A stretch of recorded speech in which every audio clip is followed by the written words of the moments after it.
All right, welcome back to Jay Creates. It's the low 40s here in the cold shop today. Got my hand warmers going. Just wanted to do a quick unboxing, setup, and quick test of this Ridgid surface thickness portable planer. The surface planer, thickness planer, whatever you want to call it. So a couple weeks back, or for a few weeks now, I was seeing in the woodworking Facebook groups, people were posting, "Oh, I got this Ridgid for $129. Normally $300, $400, $500. I don't remember exactly what the normal price is, but I'll put that up on the screen for you." And I'm like, I was always checking my local Home Depot about 10 minutes away. Never saw it. And then one day I saw one nearby, about 20 minutes away. And then when I checked again, that was gone. And then I checked another time at a different store, and they had, it says limited quantities on the website. You can't buy it online and have it, shipped or picked up, probably because it's on like a clearance or an end of life. They're getting rid of this model or whatever it is. So I'm like, whatever. It's only half an hour. I took the half an hour drive. This was the last one available, and that was about, I don't know, 2.5, maybe almost 3 weeks ago. I've been busy with work, and I just got back from a, international vacation. So now I'm down to the limit. I need to open this up, make sure everything works, just in case I got to return it. So I have not opened it up yet. I have not owned a thickness planer. I have used the ginormous ones in the shop, or the wood shop anyway. But I was in the market for one just because I got some projects coming up, and it'll make things a lot easier with a planer. And you can't beat the price, $129 plus tax here in Massachusetts. So let's get this thing opened up. It's heavier than I thought it would be, trying to get it up on my bench here. So let's see if we can get this opened up. We're not going to do a full in-depth review here. It's just going to be unboxing, setup, and a quick test. And then once I use it for a while and learn all its quirkiness or whatever, maybe in the future I'll do an in-depth review. But for today, we're just going to get this sucker opened up, set up, and tested. It's got those awesome staples in there. Ugh, get out. Probably should put it on the floor. So this is the 13-inch portable planer, model number R4850. Again, $129 at Home Depot. I'm sure there's still some floating around. You're just going to have to get lucky to try to find one. Yeah.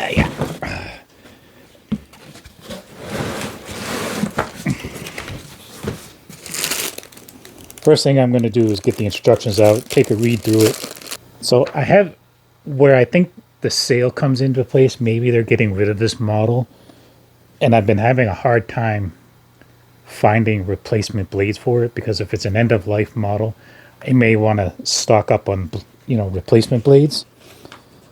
I did reach out to Ridgid directly a couple of weeks ago, but I haven't heard anything back on where I can buy them. Home Depot has a listing for it, but it's out of stock. So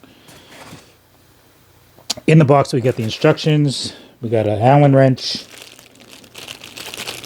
some sort of handle.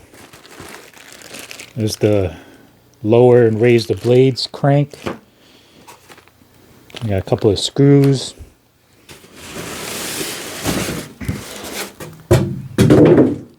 And the planer. Let me get this on the table here. And a good thing, it has handles on the side. They don't do you any good if it's stuck in the styrofoam.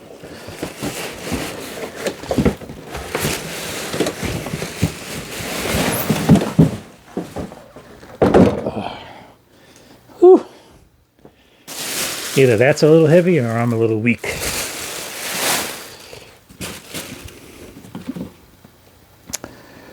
It says, it says overall dimensions, weight, 75 pounds. Okay, so it's a little heavier than I thought it was going to be, for sure.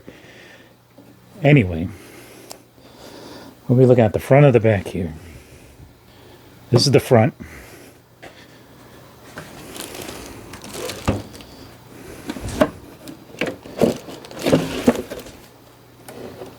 This is the dust extraction or dust collection. Got some screws to go with it.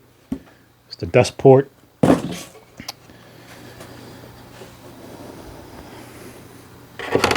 Not we're sure where that's going to go. We're not using dust collection system in here. Someday maybe we'll have something set up with a shop vac or something. But I'm going to pause the video here. Make a little bit more space, and take a quick read through the instructions, and then we'll come back and we'll get this thing set up and tested. All right, I'm just taking a look through the instructions here. First thing is unpacking and cleaning. If you watched my jointer video up here in the corner, I'll put that. It was the same thing. You know, they had a protective coating on it, and then they told me to clean it off. They put a different protective coating on. This I don't think has a protective coating on it, but it does say to. It does say again, this machine weighs about 75 pounds, so use a helper. I have no helpers, so toughen up. We're not gonna go through that cleaning part. We're just gonna get this set up and run a quick test. And again, I'm gonna say I'm surprised it weighs 75 pounds. I wasn't expecting the weight of this. So, assembly, how to install the dust collection attachment. I'm sure there is a protective coating underneath the plastic. I can see that there's maybe a little bit of oil or something there. Not going to do anything with that right now. We're just going to get this assembled, run a couple of quick tests, and see how it does. Raise the main housing all the way up using the cutter head adjusting handle. Step 1 should have been install a cutting head handle, because how are you going to raise it up if it's not on there? So let's skip this step and put all the handles on here. Well, this from the picture goes on the top. It's going to go on this guy.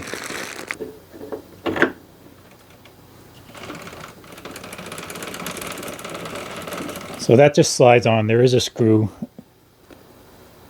I think these are for the handles. So you have a handle here on the side, handle on the top, micro adjustments over here.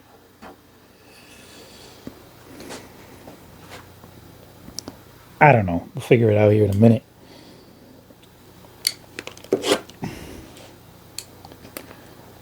I'm going to assume that the handles get the 2 screws here.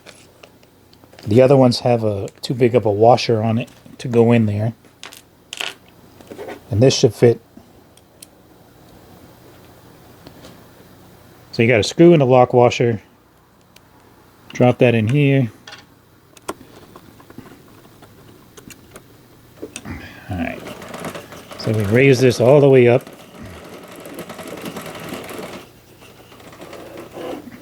That seems to be all the way up.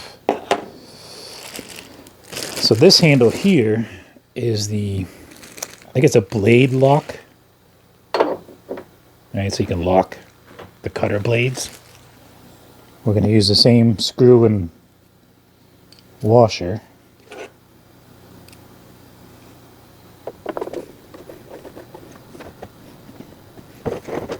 Alright, well,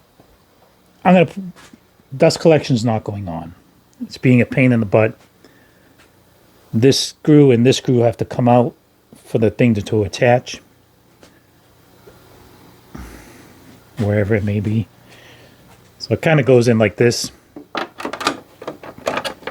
Right, you have a screw hole here, and then the 2 screws that you're supposed to take out and then attach it that way. This screw is not budging at all. This one was tough to get done, but I got it undone. So I got some liquid wrench trying to penetrate that. I don't understand why they have to make it so tight. But anyway, let's move on to the next step. The next step is we already got the handles on. The cutter, to raise and lower it, and the cutter lock handle. And then the next thing says how to attach it to a supporting surface. It's not going to be permanently attached to anything right now. I'm going to have to build another cart, and I just don't have the room. So it's going to have to be picked up and put down every time I use it. I don't really have the space to put it on a permanent cart because, I can't tuck it in anywhere. So the cutter lock helps to eliminate snipe and the board that is being planed. Snipe can also be eliminated by butting boards end to end and feeding them through the planer. I don't know. There's not going to be a lot to this video. I'm already a little aggravated that I can't get that screw off. I got no place to permanently mount this thing. But let's give it a shot anyway. Turn this around. Like I said, I'm not going to go through the whole cleaning process.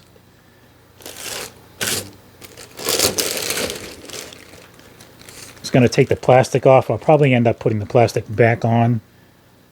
And then when I, actually need to use the planer, I'll give it that whole cleaning. I'll try again to put the dust collection on. And remember, there's no dust collection in here. So all that's going to do is just shoot it straight up. I just don't have the room for it. So I may be able to dig up a shop vac or something and try to hook it up. But this has a very large connector on it, and I'll have to find some adapter for the shop vac or whatever. Or again, we'll just wheel it outside and let the dust go where it may go. So I got this chunk of poplar here. This looks to be about an inch and a quarter. We'll see if we can run that through and clean it up a little bit. So this poplar is about 15 inches by 10 7/8, an inch and a quarter. And this is a 13 inch. So let's raise this up. So the board itself is an inch and a quarter. All right, the moment of truth here is, I guess the main thing we're looking for is that it actually works, right? Takes some off the top or whatever.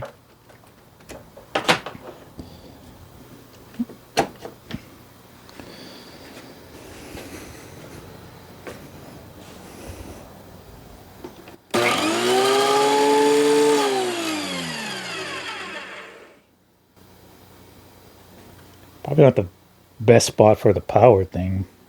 I would think that it would be on the side or the top or something, but whatever. Let's see.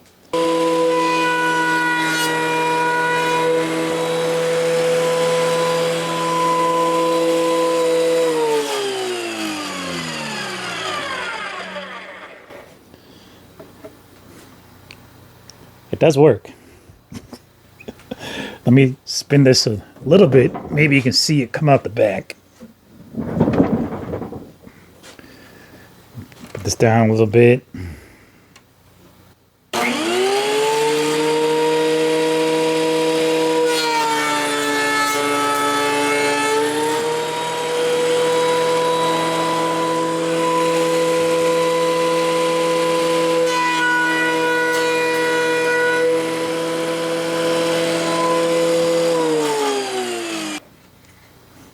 Looks pretty good. Seems to work. Let's run this side through.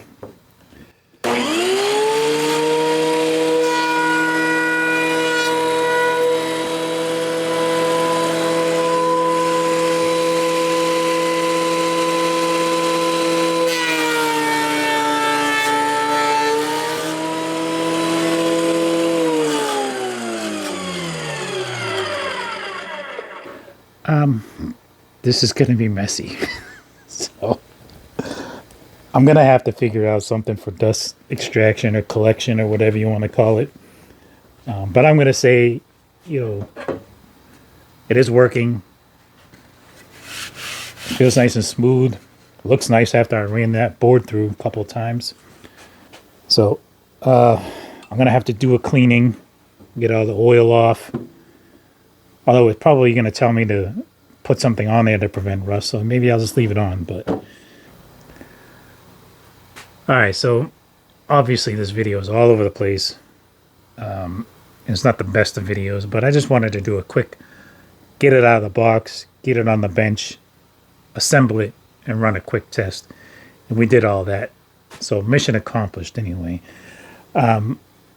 I was surprised that the power button is here on the front. I guess it's not that big a deal, right? You have a reset button next to it. I thought maybe the power would be like up here or on the housing, not actual on the motor. But anyway, it works fine. Raise and lower your motor and your blades. You have a blade lock here. That's supposed to help with snipe. I'm going to have to do some more research on that. You have some micro adjustments here. It is going to be quite messy, as you saw. So I am going to have to figure out how to get that stupid screw out of there. I'm going to have to go into the big toolbox and get something with some leverage to try to crack that screw up. It's on there pretty snug. It took me a couple extra seconds to get the other side, but I got that one. So we'll get that figured out. We'll get the dust collection on. Not that I have a way to collect. I'll have to... I'm sure there's a shop vac here or at home, but I'll have to get a giant adapter to go on here to catch the dust.